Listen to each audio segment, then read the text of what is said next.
And 12 News continues to ask Phoenix police for answers after a family claims officers shot and killed the wrong man while responding to a call. This happened Monday around 6 p.m. near 75th Avenue and Lower Buckeye Road. 12 News journalist Jade Cunningham has been following this story for us. Jade? Yeah, good evening. We have reached out and Phoenix police have told us there are no updates at this time. Now, yesterday, we spoke with Diaz's 19-year-old stepson who was inside the home at the time. He had just come back from the hospital.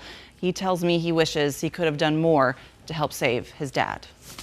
19-year-old Damien is hurting physically and emotionally. It really pisses me off that the people we called to help us are the ones that killed him. Around 6 p.m. Monday, he was home when bullets started flying. I had the misfortune of looking right down at my leg right when the bullet had hit.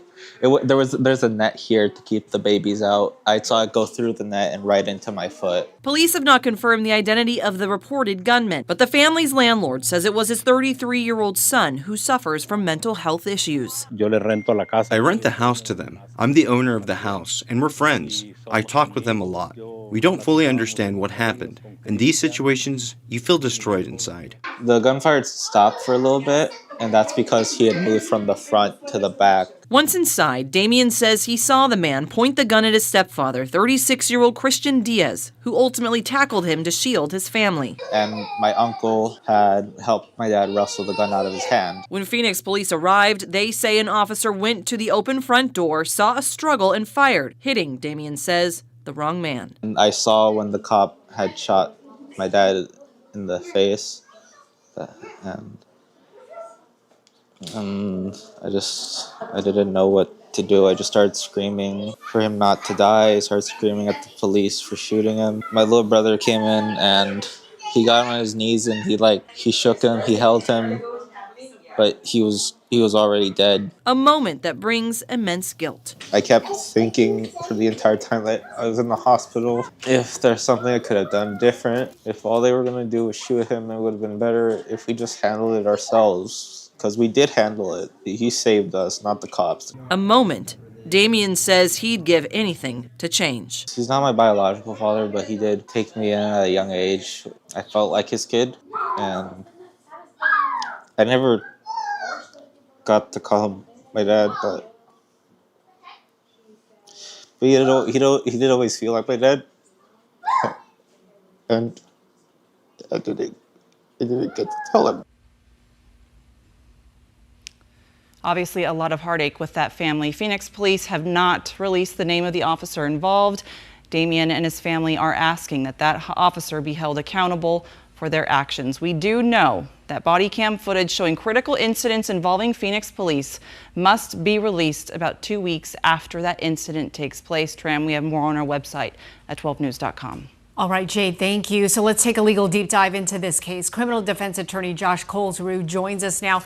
Clearly, the wrong person was shot. Even the landlord says his son has mental issues.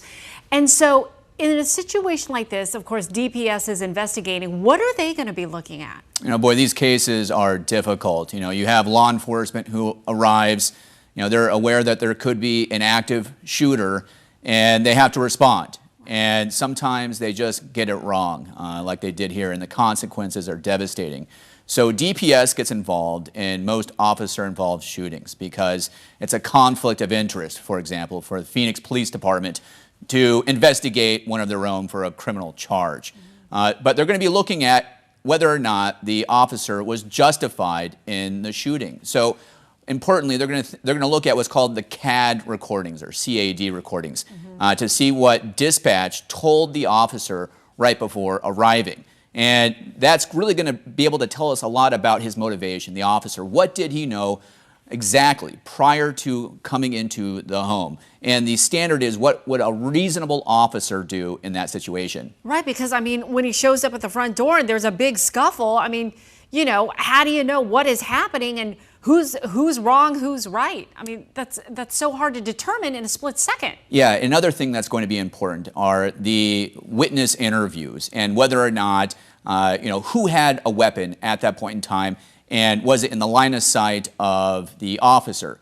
because if the person who he shot did not have a firearm, it's going to be very difficult for him to assert some type of justification defense.